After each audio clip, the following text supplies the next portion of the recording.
तुम जाने क्यों, मैं कभी तुमसे कह ही नहीं पाता।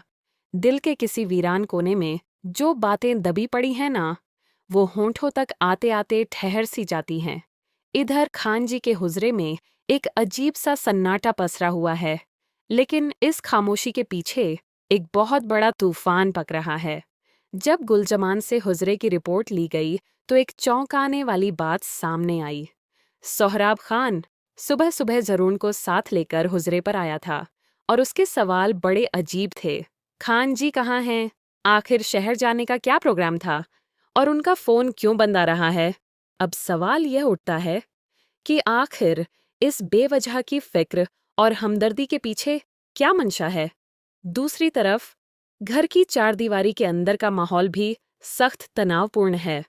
जब दस्तरख्वान पर सब एक साथ बैठे तो बातों बातों में माजी के वो काले पन्ने पलटे गए जिन्हें सब दफन कर देना चाहते थे।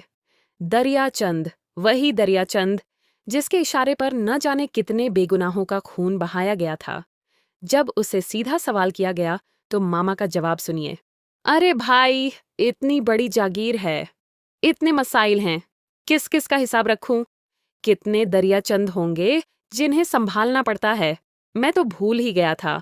लेकिन सच तो यह है कि मक्कारी की चादर अब ज्यादा देर टिकने वाली नहीं है। अगर किसी चालाक और मक्कार इंसान की असलियत पकड़नी होना तो जज्बातों से नहीं, अपनी अकल से काम लेना पड़ता है। जज्बात इंसान को अंधा कर देते हैं। बिल्कुल अनजान बनकर उस इंसान की आंखों में आंखें डालकर सच खंगालना पड़ता है। रात की तन्हाई में जब बीवी जान सो जाती है तब दबी जबान में कुछ बेहद कड़वे सच सामने आते हैं। शेर दिल लाला को जहर देने से लेकर मुझ पर हुए उस कातिलाना हमले तक, इन तमाम हादसों की कड़ियां आपस में कहीं न कहीं जुड़ती हैं और इन सब साजिशों के पीछे कोई एक ही शख्स है जो पर्दे के पीछे बैठकर यह खूनी खेल खेल रहा है। पर ठहरिए, खतरा सिर्फ बाहर के दुश्मनों से नहीं है। इस हवेली की चारदीवारी के अंदर भी एक भेदिया मौजूद है। श्री, वो लड़की जिस पर अब तक किसी का शक भी नहीं गया था।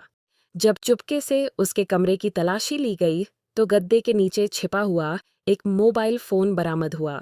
2 अनजान नंबरों पर लगातार कॉल्स की गई थीं। एक नंबर पर सिर्फ चंद मिनट और दूसरे नंबर पर घंटों बात की गई थी। हमें उस लड़की पर बहुत बारीक नजर रखनी होगी। फिलहाल उसके खिलाफ कोई कदम नहीं उठाना। असली मुजरिम का सुराग सिर्फ वही एक जरिया है जो हमें सच तक पहुंचाएगा। अब माहौल और भी ज्यादा संगीन हो चुका है क्योंकि जंग के मैदान में उतरे 2 मोहरे झुमर्द और बालाज मारे जा चुके हैं। इंतकाम की आग, बुजदिली के ताने और बरसों पुरानी रंजिशें अब एक खूनी मोड़ ले चुकी हैं। अपनी बहन के पीछे छुपने वाले और भांजे को मोहरा बनाने वाले आज एक दूसरे के गिरबान में झांकने की बातें कर रहे हैं। अंधेरे में तीर चला दिया गया है। अब बस दुआ सिर्फ इतनी है कि दुश्मन वो शख्स न निकले जिसके नाम का डर दिल के किसी कोने में पहले से छुपा हुआ था।